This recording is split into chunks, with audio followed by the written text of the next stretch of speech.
Welcome to the Final Wager. I'm Corey Williams, the brother of the intrepid Final Wager host Keith Williams, and I'm here to discuss the incredibly important events that just occurred on this most recent episode of Jeopardy.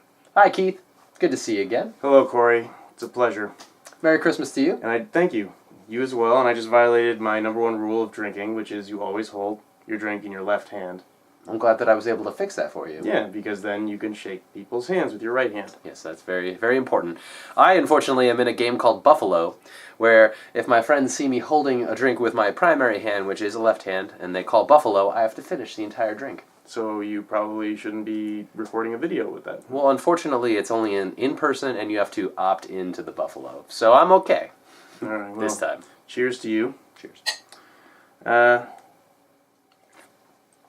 How about that coin category tonight, huh? After I published that primer on coins. You know, it just reminds me of the very old Jimmy Eat World song "Lucky Denver Mint." So, yeah, you did get that one. If you ever have any questions about why I know about that, it's either that or my parents thought that collecting the quarters was a valuable use of our time, and we had Philadelphia and Denver coins in a collection that was worth approximately 25 cents per coin. Yeah, if you're lucky, give or take.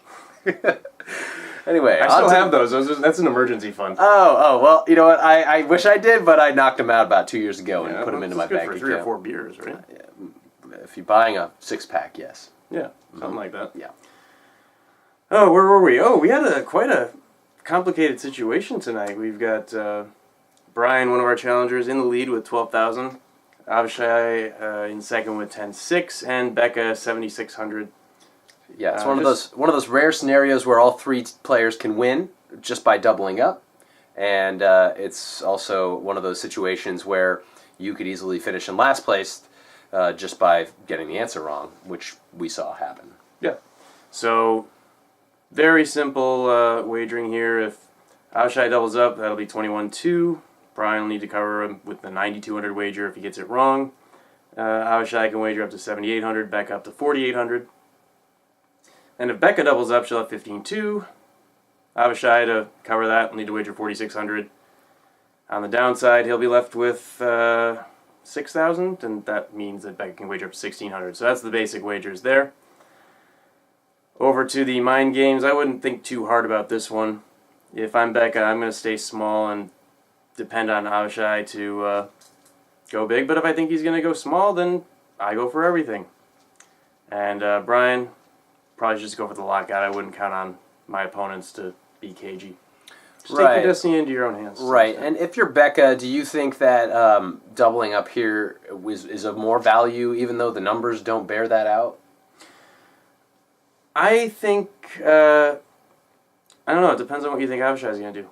If you think Avishai is going to go something small, say 1,401 to cover a zero wager by Brian, then maybe you go for it. Maybe if you like film, then maybe you go for it. Mm-hmm. Although if you like film, you're getting that Final Jeopardy. No doubt about that. That's true. Yeah. You know, if you are sitting in a room watching Jeopardy with Keith, you may have seen him throw his hands up in the air and say, "Was it really that easy?" with 20 seconds left on the countdown. That's just watching Jeopardy with my brother. Been doing it for a long time. It's great. Yeah, sorry.